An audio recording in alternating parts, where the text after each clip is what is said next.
This program is rated PG. It contains themes and scenes which may not be suitable for very young audiences. Parental guidance is advised. Be advised that the views and opinions of the hosts and guests do not reflect those of the station.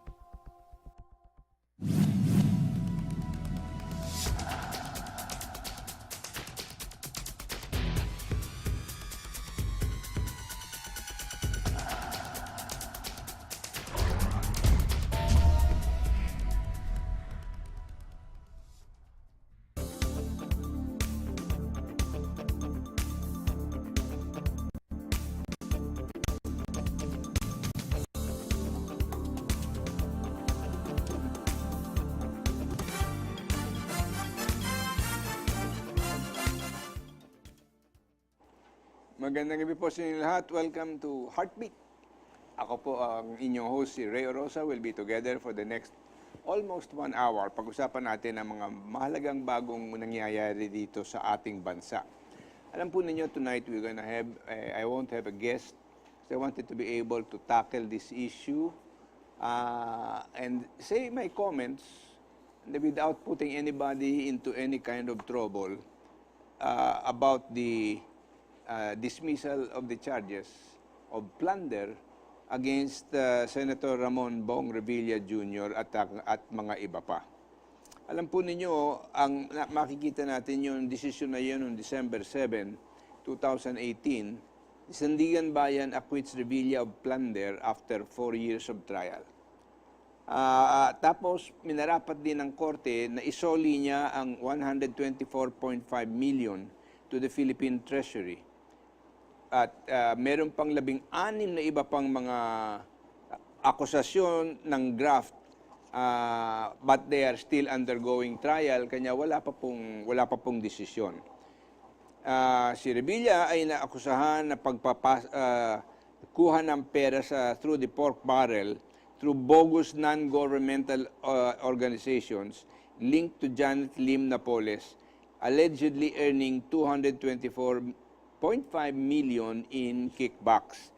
And sa akin tingin po dito, ang unang magtataka kayo aside from the acquittal ay 224.5 million ang kickbacks. Bakit ang pinasosoli sa kanya 124.5 million lang? Kung yun ang kanyang nakinabang siya dito sa amount na ito, bakit 124 lang ang pinasosoli sa kanya?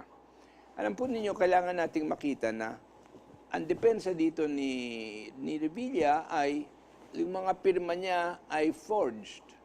Pero not all of that was a result of forgery.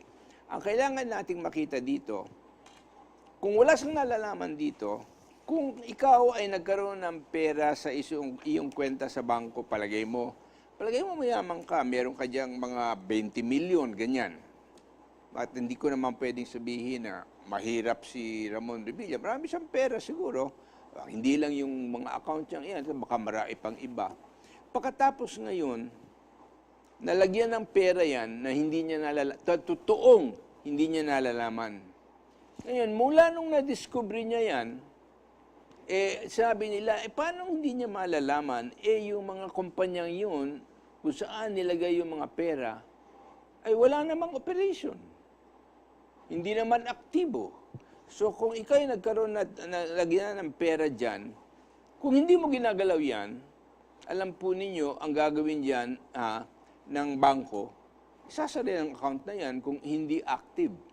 Pero dito natin nakikita na mukhang marami ring pumapasok at lumalabas at hanggang hindi natin nakikita yung kabuuan ng account niya, pwede nating sabihin na non-operational pero yung account active, baka ginagamit yan para sa labas at labas-pasok ng pera. Kanya walang nakakaalam kung hindi mo pwedeng sabihin hindi alam ni Senator Revilla, siya lang ang may alam. Kanya siguro inisip niya, safe ito, hindi medyo magagalaw. Kasi kung hindi talaga kanya yung perang yan, bakit ngayon ayaw niyang bayaran at ayaw niyang isauli? Yan ang aking sinasabi dito. At pangalawa, bakit bahagi lang nung 224.5 million na kickback na di umano'y kinita niya? Bakit nabawasan? At yun lang ngayon ang sinasabi na isoli niya. Ngayon sa akin dito, meron pa nga isang pari dyan na sabi, ganito daw ang prinsipyo yun sa batas. Na kung ikaw ay nakuha mo yung portamoneda ng isang tao, na hindi mo akalaing nagawa mo o hindi mo nakita na hindi pala yun sa iyo, pagdating mo ng bahay, sigurado makikita mong hindi sa iyo. Hindi ka daw guilty ng plunder. Kasi hindi mo naman alam. Okay? Granted na palagay mo na lang na yung perang yun ay isang himala na nangyari at napunta sa kanyang account. Inisipin ninyo, hindi ito portamoneda. Ito po ay isang account or mga account sa mga bangko. Siguro, kung nagkaroon ka ng deposito doon na hindi mo nalalaman, ang unang gagawin mo ay sasabihin mo sa bangko, "Oy, bakit ba ninyo ko nilagyan dito ng ganito kalaking pera? Wala akong nalalaman dyan at hindi sa akin yan." Para masiyasat ng bangko kung saan nanggaling yung pera at baka naman namali lang sila sa paglalagay sa kwenta mo. Ngayon, ang punto dito, nakadaan ang 4 na taon. At malamang higit pa. Ba't hindi siya kumikibo? Ano yun? Aangkinin mo kung nalagay sa account mo? Ay, nakikita mong wala kang, you're not honest. You're dishonest. At yun ay malinaw na pagnakaw at pag-aangkin ng hindi sa'yo. Bakit tapos ngayon, maski na nga ganun, sabihin mong hindi sa'yo. At yun dahil sa sinasabi mong forgery lahat yan, sinasabi mo, wala akong, hindi sa akin yan, o hindi nangyari sa kaalaman ko, bakit pinangahawakan mo? Kung hindi magnanakaw ka din. Ano yun, sasamantalahin mo, sasabihin mo, ay naku, biyaya ng Diyos, tingnan nyo, nagkaroon ko ng pera dito, hindi ko alam saan ang galing. Abay, kung ikaw magiging senador ng bansang ito, hindi ba dapat magkaroon ka ng paraan ng katuwiran na mas mataas doon sa iyong sinasabi? O mandarambong ka rin talaga tungkol yan sa salaping yan?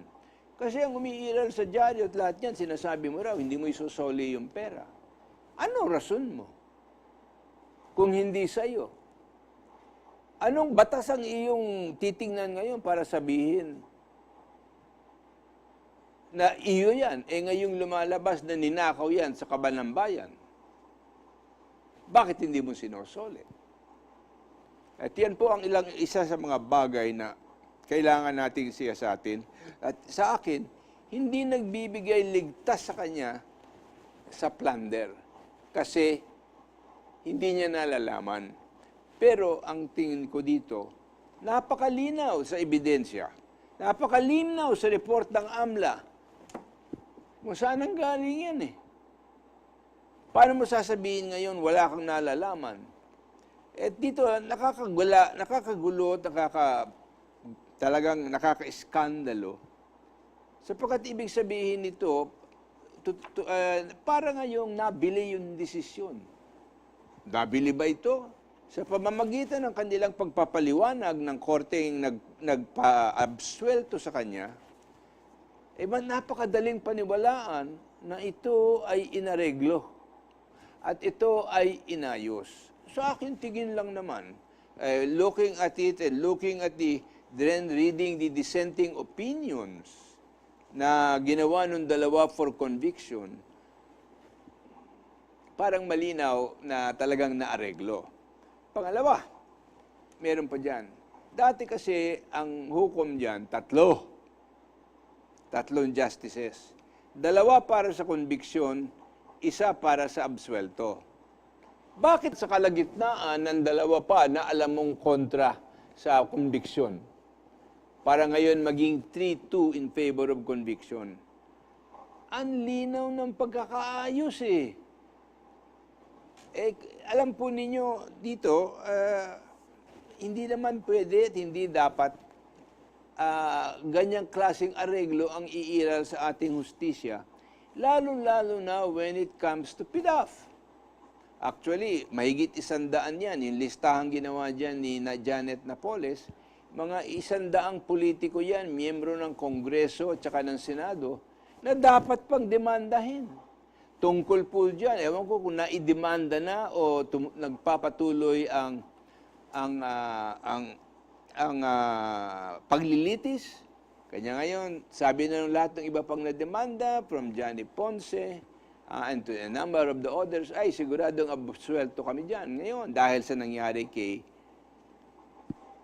Senator Revilla. Parang nakakalungkot na ang hustisya ngayon ay parang pinaglaruan. O, yan, opinion ko lang naman yan, no? Ayon sa pagbabasa ko ng desisyon na nag-absuelto at saka yung mga tumututol sa absuelto. Na yung report, for example, ng AMLA, binaliwala lang. Hindi binigyan ng anumang halaga. Bakit yun? Yun ang government-mandated entity who examines and evaluates all of that. Saan nanggaling yan, saan napunta, etc., etc., anong pumasok sa account ng mga tao. Tapos magsasaya pa siya, kunyari, masyado ng laro ng ipokresiya ang siyang nangyayari dito sa atin. From 0916-732-4596, bakit kailangan pa niyang magsauli ng pera kung acquitted naman siya sa kaso at hindi guilty? Ibig sabihin, walang ninakaw. Hindi, kasi hindi niya pera eh. Kung hindi mo pera, soli mo! Maski na ikay na absuelto. Bakit? Hindi sa iyo. At alam ng hukuman kung saan nanggaling yung perang yan. Yan ang aking sinasabi dyan.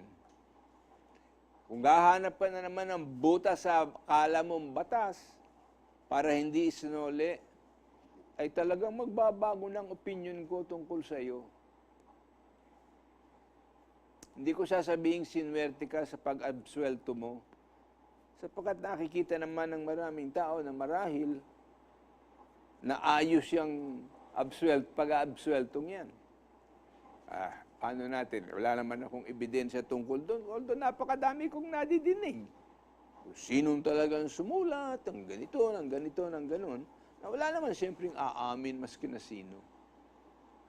Kanya lang, based on the opinions expressed in the judgment and in the dissenting opinion, sabi ko, ang tingin ko, bumabagsak yung desisyon. Hindi po kayang paniwalaan at ng sino mang taong bayan. Kanya sa akin,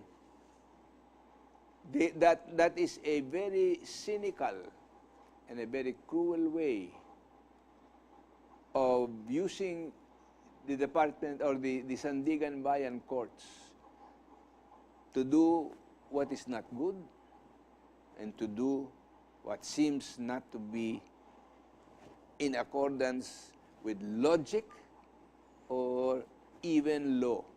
Ang papaliwanag ng iba dyan na mayroong kanilang interes kung bakit tama yun na walang plunder is so illogical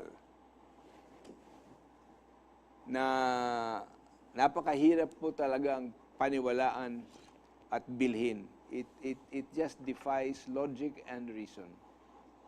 And it certainly is a poor indictment and a poor judgment, especially on the morality and the sheer size of the graft and corruption over a matter that the Supreme Court has already declared illegal and unconstitutional. So, yun po ang ating lang sinasabi dito na kailangan natin siya sa ating maigi. Hindi ako naniniwala, personal na opinion ko, pero kayo po ang magdeside, kayo ang wag niyong tanggapin lang yung aking sinasabi. Kayo mismo magbasa, kayo mismo ang sumiyasat, at kayo mismo ang tumingin, at make and draw your own conclusions. Di ba? But we have to pause for a few reminders.